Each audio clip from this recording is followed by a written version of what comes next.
Hi, it's Bob Wiley with the Wiley Group, Keller Williams Metropolitan, here today with Matt Hornbeck from Hampstead Hill Academy. Matt, thanks for joining us today. So we've taken a little time just to introduce you, but tell us a little bit about Hampstead Hill Academy. Bob, thanks for being here today and for focusing on education. It's great when realtors realize the value of having a great school in the neighborhood in terms of attracting families with kids to the neighborhood. Keeping them. We hear all the time, we're moving to the county because the schools aren't good, and we know that's not true. And we are here to tell you that there is no reason to move to the county to find a good school.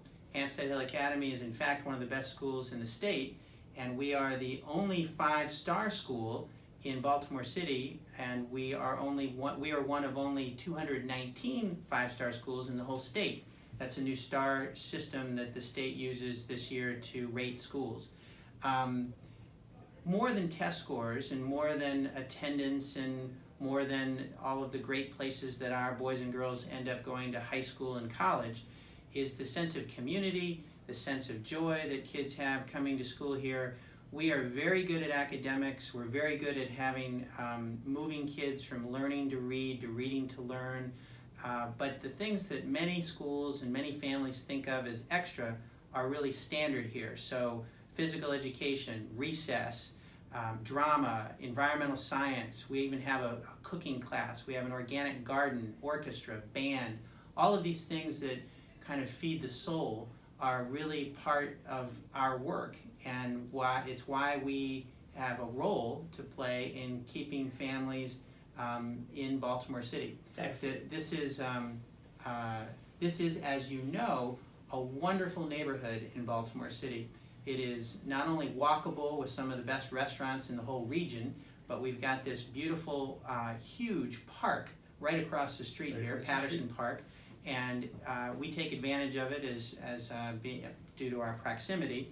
And as I know, I coached the soccer team for a year when they were in need of a coach. And it's great. We just come to the school, walk across the street, and we had soccer and games. It was fantastic. And whether it's soccer or middle school girls volleyball, or we have a basketball team, we have tennis, we have lots of different sports opportunities and club opportunities. We have an annual spring musical. We did Seussical this year, students in grades 3 through 8, and it's really fun because you think when you're going to see a performance that it's going to be charming, but in our case the production values are so high it's actually entertaining. Wow. So really great staff, and I should say that I think that the success of the school is wholly due to our ability to attract and keep the best teachers. So that relationship that the teacher has with the curriculum and the student, the relationship between the teacher, the curriculum, and the student is the whole game. So, in that point, you're operated by Baltimore Curriculum Project, okay? Correct. That's a nonprofit organization. Can you tell us about your relationship with them and how that benefits parents and students? Yes, so we are what's called a conversion charter school. Okay. So we are still part of the Baltimore City school system. All of the teachers are members of the union. We all have the same rights and privileges as anybody in any other school. Gotcha. We have distinct advantages though. A nonprofit that's been around for 30 years, the Baltimore Curriculum Project, operates our school as well as 4 other schools. And as the operator, they provide specific training and curriculum that really benefits our students and our staff.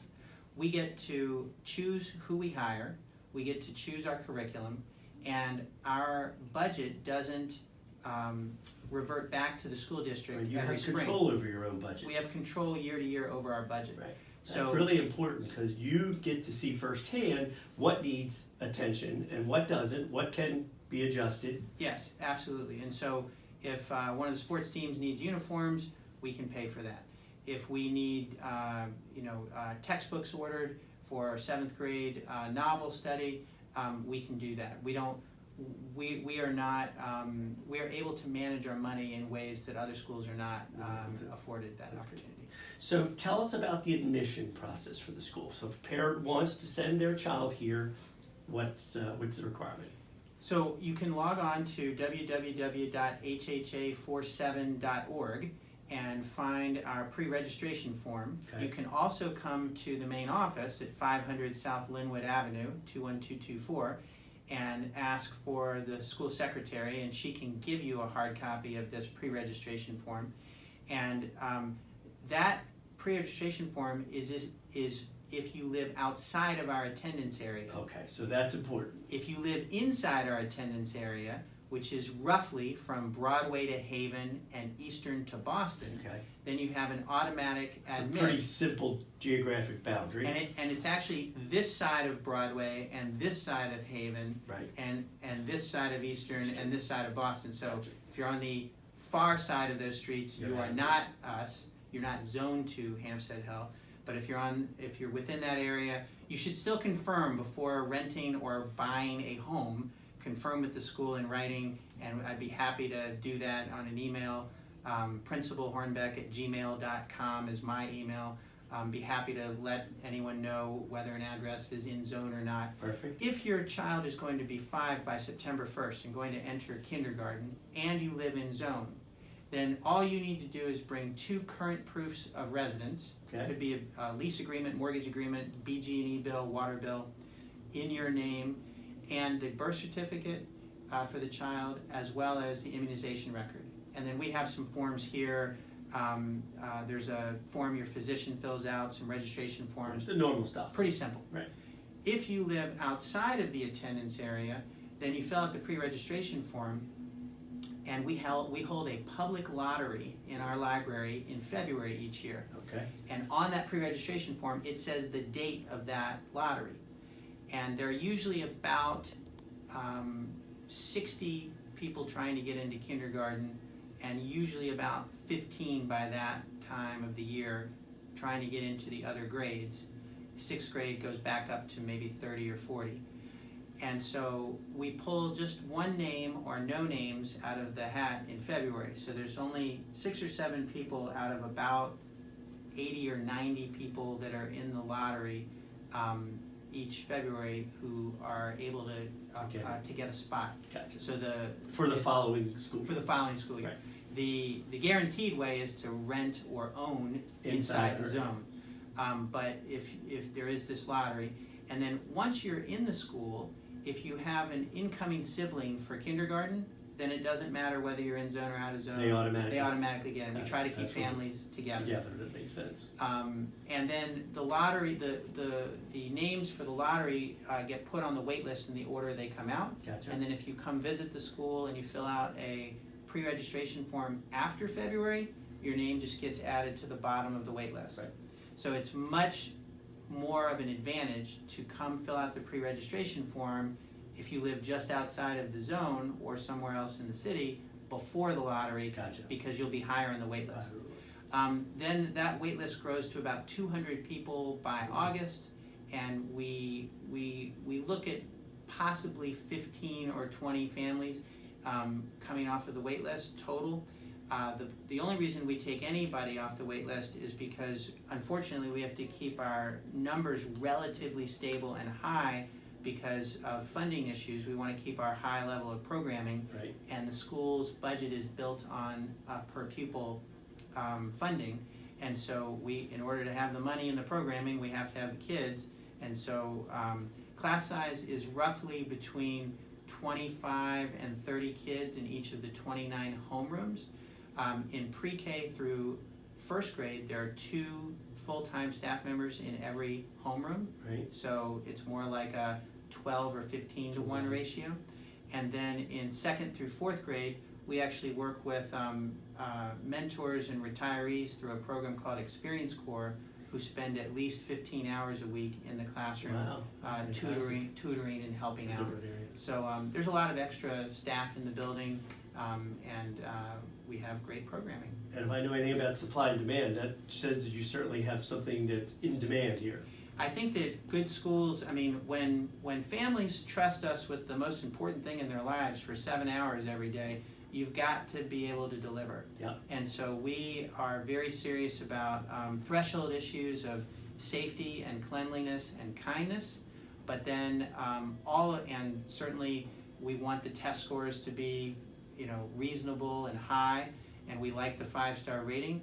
But it's really the day-to-day teaching, it's really the day-to-day extracurricular activities, it's really the relationship that our families have with the teachers here that makes a difference. I encourage people to take a look at our website, to look at some of our news magazines. And all of that will be listed at the end of this video. Awesome. We'll have that You guys for are organized. So tell me, is there one thing that you're most proud of? You've been here at Hampstead for how many years? 16 years. 16 years. And I have no plans of going anywhere. My brother's the principal at the next school over. My wife is it's Dr. and Mr. Hornbeck. She's a school psychologist in Baltimore City, and my parents live in the city, and so we're all in. The thing I'm most proud of would be probably our teaching staff and how well they do with students and the relationships between students and teachers here. We have a very long-term implementation of a program called Restorative Practices, and that program, which fundamentally is about creating community at the school, is probably one of the things I'm most proud of, and that has had the greatest impact on I think retaining teachers, retaining families, and creating a sense of community For the student body. That's fantastic. Well, as I said, we have all the contact information at the end of this video. I want to thank you very much for taking time today. And any last words of wisdom for our students? Well, I think that families and students and children should take a real careful look at Southeast Baltimore City. I think there's a lot of good schools down here. I think there's amazing housing stock. I think it's great to have sidewalks on both sides of the street. Yeah. And I think that everyone wants the same thing, more and better opportunities for their kids.